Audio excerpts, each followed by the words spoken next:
حضرت حکیم مفتی فضل الرحمان صاحب بیان کرتے ہیں کہ 1907 میں میرے دوسرے لڑکے عبدالحفیظ کا تولد ہوا۔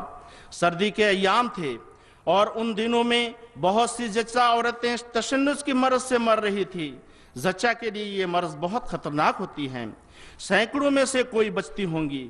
مفتی صاحب فرماتے ہیں میری بیوی کو بچہ تولد ہونے کے 7ویں دن مغرب کے قریب اس کے آثار معلوم ہوئے۔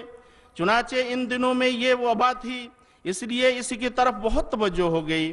میں مغرب کے بعد حضرت صاحب کی خدمت میں دوڑتا ہوا گیا اور ان سے عرض کی کہ آپ علیہ السلام نے فرمایا یہ تو بڑی خطرناک مرض کا پیش خیمہ ہے، تم فوراً اس کو 10 رتی ہینگ دے دو اور گھنٹہ 1.5 گھنٹے کے بعد مجھے اطلاع دو۔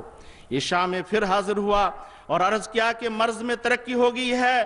فرمایا اس کو 10 رتی کوئی نیند دے دو اور 1 گھنٹے کے بعد پھر مجھے اطلاع دو، یہ نہ سمجھنا کہ میں سو گیا ہوں، بے تکلف مردانہ سیڑھیوں سے آواز دو۔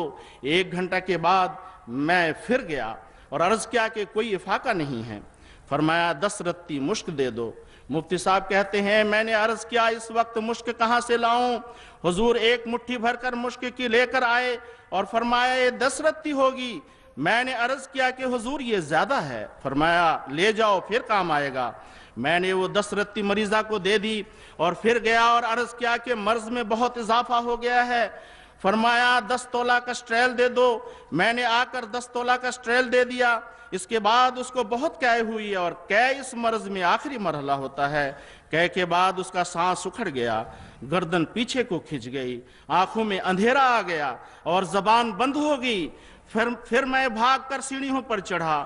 حضور علیہ السلام نے میری آواز سن کر دروازہ کھول دیا اور فرمایا کیوں خیر ہے؟ میں نے عرض کیا کہ اب تو حالت بہت نازک ہو گئی ہے، سانس اکھڑ گیا ہے، گردن کھنچ گئی ہے، آنکھوں میں روشنی نہیں، زبان بند ہو گئی ہے۔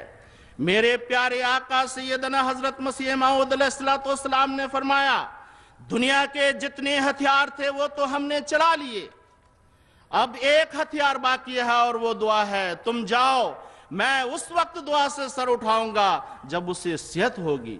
مفتی صاحب فرماتے ہیں میں یہ سن کر واپس لوٹ آیا اور اسے کہا اب تجھے کیا فکر ہے؟ اب تو ٹھیکیدار نے ٹھیکہ لے لیا ہے۔ اس وقت رات کے 2 بج چکے تھے۔